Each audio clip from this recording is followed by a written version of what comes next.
your country, then stay there. Yes, we need to get a Canadian experience. For the second time in a week, a video of a racially charged confrontation in Ontario has been posted online. Need to do more about welcoming in immigrants and refugees.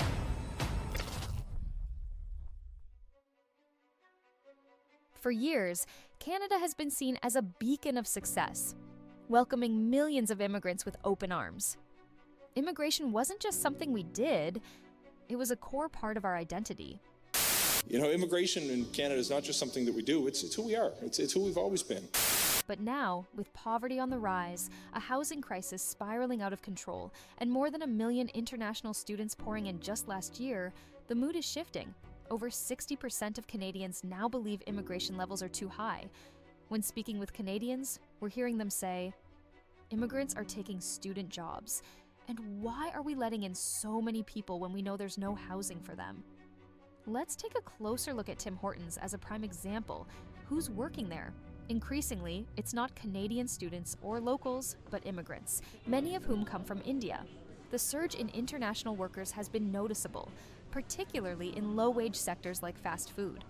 According to government data, nearly 40% of the temporary foreign workers entering Canada each year are employed in service industry roles, such as those found at places like Tim Hortons. This has raised concerns about the availability of entry-level jobs for Canadian students and young people who traditionally rely on these positions to gain work experience and pay for their education. With over 320,000 new immigrants from India alone settling in Canada over the past 5 years, it's become clear that the competition for these jobs has intensified. Many of these workers, especially international students, take up part-time roles in fast food chains to support themselves while pursuing education in Canada.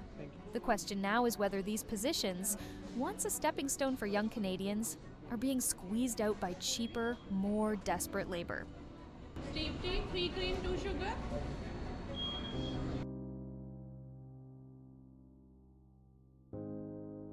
We went to Brampton, Ontario, to hear directly from international students, especially from India, about why they want to stay in Canada after completing their studies. Many explained that they came for better opportunities as job competition in India is fierce. Despite high tuition fees and rising living costs, they feel they've invested too much to return home empty-handed. Students highlighted that Canadian immigration policies, like the Post-Graduation Work Permit, PGWP, encourage them to stay. "We've built a life here," said one student. Despite understanding growing frustrations from locals, they believe they're contributing to the economy and are committed to building a future in Canada. What do you think? Do they have an argument?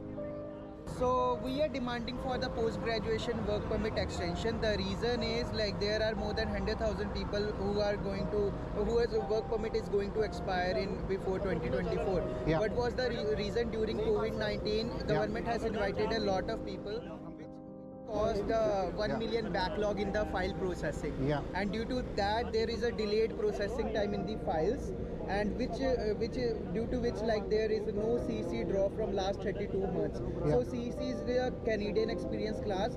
Yeah. It's a pathway to permanent residency where we work on our profiles and we put our files in the pool.